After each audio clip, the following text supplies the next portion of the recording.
जय श्री राधे। आज हम पढ़ेंगे इकोनॉमिक्स का पहला चैप्टर स्टैट्स का क्लास 11th का इंट्रोडक्शन जिसमें इंट्रोडक्शन होगा आपका माइक्रो का नहीं, स्टैट्स का जी कि स्टैटिक्स क्या होती है, कैसे काम करती है, क्या क्या तरीके होते हैं। तो पहला इसमें दे रखा है स्टैटिक्स क्या होती है।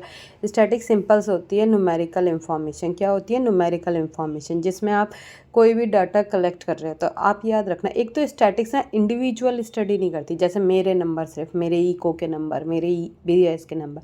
कलेक्टिव स्टडी होगी, जैसे क्लास 11th के स्टैट्स के इको के नंबर, क्लास 11th के बिजनेस स्टडीज़ के नंबर, क्लास 11th के अकाउंट्स के नंबर। तो वो स्टैटिक्स बनेंगे। स्टैटिक्स एक न्यूमेरिकल इन्फॉर्मेशन होती है। क्या होती है? Numerical information. स्टैटिक दो तरह की होती है, एक होती है static in a plural sense और static in a singular sense. Static in a plural sense क्या होती है?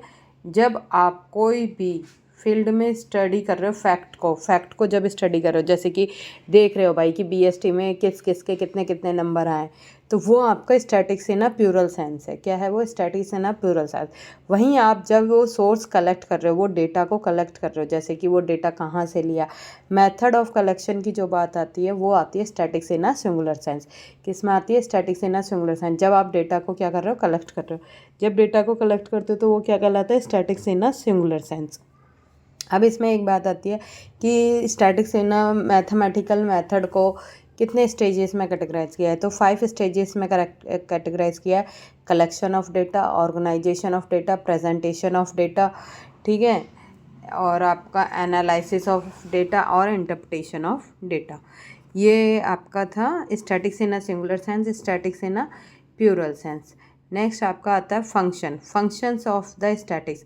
स्टैटिक्स का पहला फंक्शन होता है कि कॉम्प्लेक्स डेटा को क्या कर देती है? आसान कर देती है, सिंपल कर देती है, अंडरस्टैंडेबल फॉर्म में ले आती है। जैसे कि इको के नंबर लिखे हैं सिक्वेंसली, BST के नंबर लिखे हैं रोल नंबर वाइज, तो वो डेटा क्या हो जाता है? आपका ईजी एक्सेस हो जाता है। क्या होता है? ईजी एक्सेस हो जाता है, आसानी से समझने लग जाते हैं, ठीक है, सिंपल फॉर्म में कन्वर्ट कर देती है। नेक्स्ट कहता है कि समराइज़ कर देती है। अब इंडिविजुअली स्टेटमेंट में लिखूंगी Rahul score 40 marks, Ramesh score 60%, तो वो क्या है? वो ज़्यादा लेंदी हो जाएगा और अंडरस्टैंड के लिए बहुत वो हो जाएगा।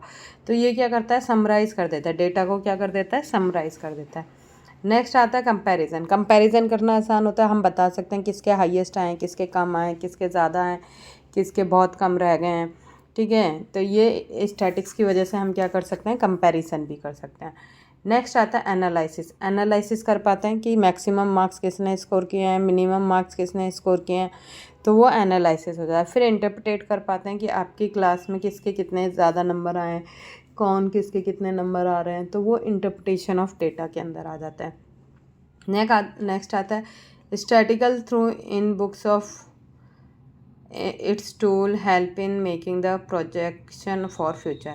अब हम फ्यूचर के लिए भी हेल्प करता है, जैसे कि फ्यूचर में क्या क्या, सपोज़ करो किसी के कम आए तो वो क्यों कम आए, उसको हम इम्प्रूव कर सकते हैं, मेथड ही चेंज कर सकते हैं, डिफरेंट मेथड लगा सकते हैं।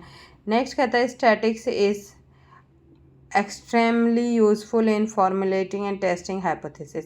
स्टैटिक्स बहुत ज़्यादा यूज़फुल होता है कोई भी हाइपोथेसिस का मतलब होता है जब आप रिसर्च करने जाते हो तो एक एजम्पशन करते हो कि इस रिसर्च से मैं ये समझूंगी और ये आपकी चीज़ें क्या रहेंगी? फैक्ट कांस्टेंट रहेंगी।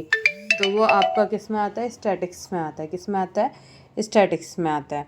तो स्टैटिक्स के जो हैं 5 स्टेजेस हैं: collection of data, organisation, presentation, analysis, interpretation. Collection में हम डेटा कलेक्ट करते हैं, प्राइमरी सोर्स है, सेकेंडरी सोर्स है। ऑर्गेनाइजेशन में टेबल के ऑर्गेनाइज करेंगे कि इसको टेबुलर फॉर्म में रखें, ठीक है, किसके फॉर्म में अरेंज करें।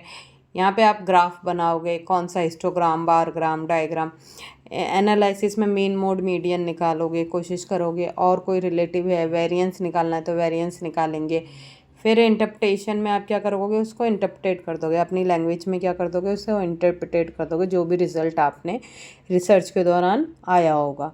तो ये था अब तक का statics in a singular sense, plural sense, function of statistic के फंक्शंस भी कह सकते हैं, इंपॉर्टेंट्स भी कह सकते हो, ठीक है। तो ये था आज का टॉपिक। अगर आपको कोई भी क्वेरी हो, you can comment on particular video. Have a nice day. Thank you.